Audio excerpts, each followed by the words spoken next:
Молил на Бог да му изпрати печалба от тотото. Молил се всеки ден, с вяра и надежда, но нямал резултат.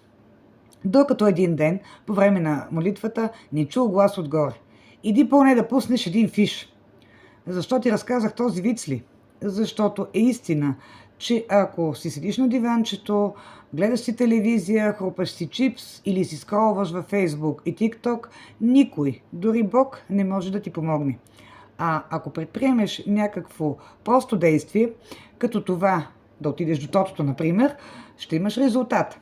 А може този резултат да не е печалба, но ще е резултат, който е полезен за твоето здраве. Ти ще си се раздвижил.